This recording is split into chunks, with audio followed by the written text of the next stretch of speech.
नमस्कार, जय माता दी। मैं हूँ आपकी अपनी लाइफ डिज़ाइनर जीतू आचार्य। सिंह राशि की बात करते हैं और शनि देव के वक्रिय की बात करते हैं। रेट्रो चाल, उल्टी चाल, किसी भी नाम से आप जानते हैं इसे, कि शनि जब वक्रिय चलते हैं तो किस तरीके का इम्पैक्ट डालते हैं। और आपकी राशि के सप्तम यानी 7वें भाव में ये वक्रिय होंगे। 7वां भाव जो होता है ये सेंसिटिव होता है, पति पत्नी के रिश्तों का और साथ के साथ आपके पार्टनरशिप का ये भाव है।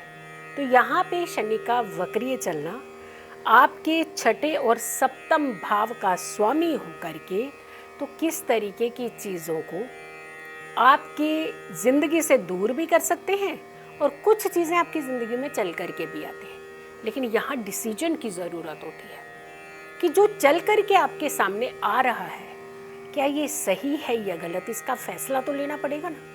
तो इन फैसलों में कहीं चूक करवा देता है। आपकी राशि से किन किन भावों पर इसकी दृष्टि है। तीसरी दृष्टि की बात करते हैं तो नवम भाव पर पड़ रही है। तो नवम भाव भी तो बड़ा सेंसिटिव है ना। पिता पुत्र के रिश्तों का भाव, भाग्य उज्जवल होगा या नहीं होगा इसका भाव। फिर आती है कि आप ही के ऊपर जब दृष्टि पड़ जाएगी, क्योंकि आप कौन सी राशि हैं, आप शनिदेव के पिता की राशि हैं। तो यहाँ सीधा संबंध बन रहा है आपकी राशि के साथ दृष्टिगत और वक्रीय होकर के। यानी ऐसे में बच्चों को कुछ मनवाना ना भाई आफत का टाइम बन जाता है। जैसे जिद पर एक सुई अटक नहीं जाती बच्चों की कि पिता ही गलत, आप ही गलत, आप मानते ही नहीं हैं, आप सुनते ही नहीं हैं। ऐसे वाद विवाद करती है संतान पेरेंट्स से। ऐसी कंडीशन कैसे हैंडल करनी है ये बहुत ज़रूरी होता है। 10वीं दृष्टि आपके चतुर्थ भाव के ऊपर, 4th हाउस के ऊपर, माता जी का भाव, ध्यान रखिएगा। स्वास्थ्य को लेकर के इंडिकेट कर रही है ये दृष्टि। यानी पेरेंट्स की हेल्थ का ध्यान रखना, स्पेशली जो घर की बड़ी महिलाएं हैं उनके हेल्थ को लेकर के कोई भी किसी भी तरीके की कोताही नहीं करनी चाहिए।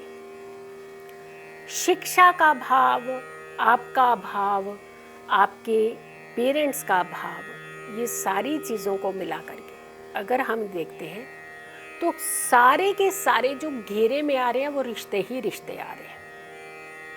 पेरेंट्स, स्पेसिफिकली पेरेंट्स, बच्चे, आप तो कहीं चक्कर में पिसकर ना रह जाए। ध्यान रखिएगा, इस बार थोड़ा सा ध्यान देने की ज़रूरत है अपने रिश्तों के ऊपर। कुछ क्रिएटिव करिए, फालतू की चीज़ों से हटिएगा इस बार।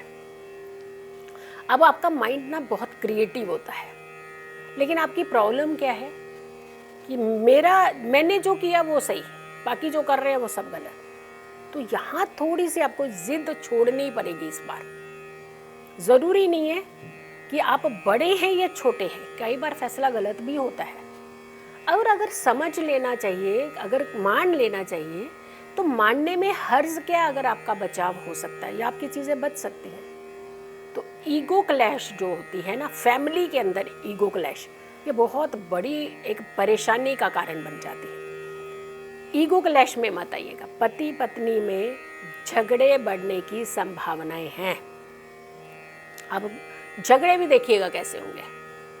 तुमने तब ऐसा कहा था ना, वो बात अब शुरू होगी। अरे कहा था ख़त्म कर दीजिए ना उस चीज़ को। वो चीज़ उजागर करने लगेंगे जिसका कोई सिर पैर ही नहीं होगा। और शाम को जब सोचने बैठेंगे ना कि अरे वाह, लड़ाई तो कोई भी नहीं थी, ऐसे क्यों लड़े हम लोग, और इतना लड़ चुके हैं कि एक हफ्ता तक एक का मुँह उधर एक का मुँह उधर हो जाएगा। तो यहाँ पर थोड़ा सा हमने कहा ना कि ये सिचुएशन फैमिली के अंदर ही गड़बड़ करने की क्रिएट करेंगे। यहाँ थोड़ा सा आपको धैर्य रखना है, थोड़ी शांति बना करके रखने, क्योंकि आपकी राशि में प्रॉब्लम है। सिंह राशि वालों की प्रॉब्लम है। अब पता चले आपकी सिंह राशि है तो और मनवा रहे हैं आपको सामने वाले को, भाई उनकी राशि ठीक है, आपकी राशि में प्रॉब्लम है, आप सिंह वाले हैं तो आप ध्यान रखिए, लियो वाले ध्यान रखिए। हर जगह शेर थोड़ी ना बने रहेंगे। थोड़ा सा आपको समझ, सिंह राशि वालों को अपने बिहेवियर में चेंज लाना है।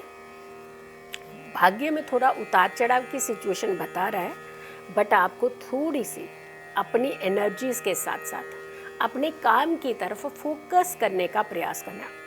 ऊल जलूल बातों से आपने दूर रहना, अननेसेसरली की बातों से आपने दूर रहना, संभल करके चलना है और प्रायोरिटी देनी है अपने परिवार को भी और अपने काम को भी साइमल्टेनियसली, यानी दोनों बैलेंस बना करके रखिए, सामंजस्य बना करके रखिए, ताकि आपके रिश्ते भी अच्छे रहें, आपका वर्क भी अच्छा रहे और आपको तनाव भी नहीं हो, आप काम भी अच्छे से कर पाए। देखिए, काम वही लोग अच्छे से कर पा जाते हैं जिनके घर के अंदर सुकून होता है। ध्यान रखिएगा, मार्क कीजिए इस वर्ड को।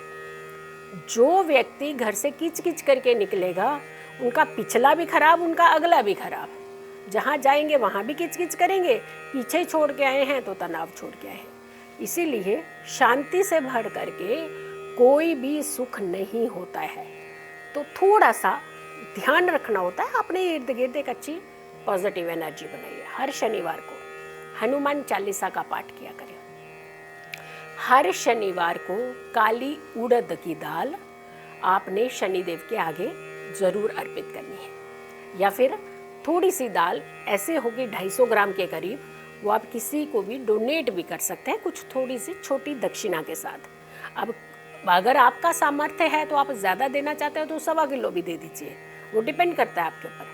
लेकिन अगर आप 250 भी देंगे तो भी ऐसा नहीं है कि आपको 250 वाले को जो है 250 ग्राम वाले को फ़ायदा नहीं होगा तो 1.25 किलो चढ़ाने वाले को ज़्यादा फ़ायदा होना, ऐसा नहीं होता।